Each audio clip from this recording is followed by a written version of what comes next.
प्रश्न है अनपेक्षित, अनाधिकृत या घुसपैठिए विचार।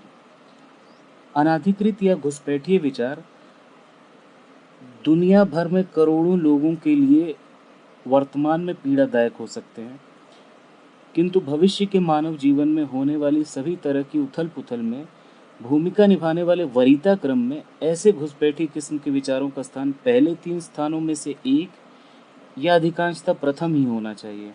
चलिए यथार्थवादी दृष्टिकोण से जानने का प्रयत्न करते हैं कि ये अनपेक्षित, अनाधिकृत या घुसपैठिए विचार क्या होते हैं और कैसे कार्य करते हैं। पॉपअप की तरह, या इसे हिंदी में कहें तो अचानक किसी दिशा में प्रवाहित हो रहे विचारों के समक्ष प्रकट होने वाले वो विचार जिनका ताल्लुक उस मुद्दे या बात से बिल्कुल नहीं है जिस पर आप विमर्श कर रहे हैं या करना चाहते हैं।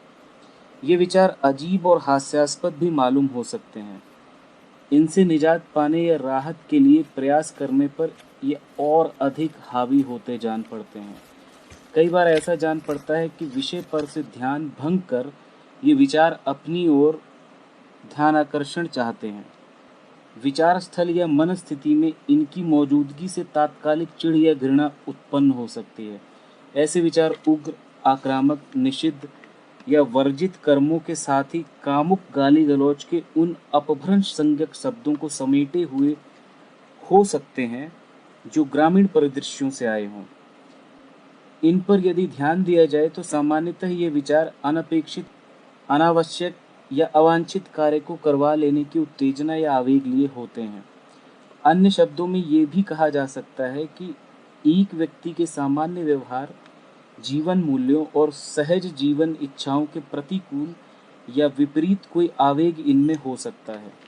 ऐसे विचार आपके मूल स्वभाव या जिस स्वभाव के लिए आप प्रयासरत हैं उसके प्रतिकूल या विपरीत व्यवहार की उत्तेजना लिए हुए भी हो सकते हैं, और संभवतः अपने स्वभाव से प्रतिकूलता या विपरीत होने के कारण ही मनुष्य इनसे व्यथित होकर स्वयं को इन विचारों के साथ संघर्षरत पा सकता है।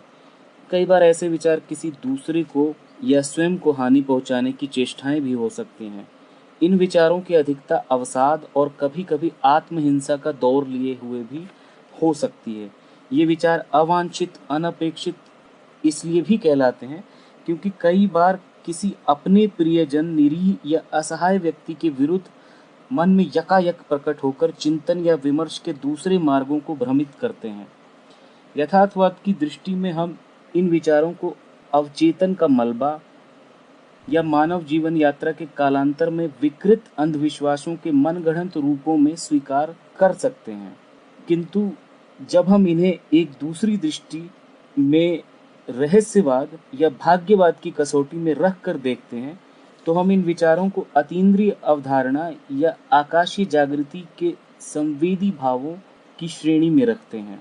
दूर संवेदी या पारेंद्रिय मनोभावों की श्रेणी भी रहस्यवाद के विस्तार में समाहित हो जाती है।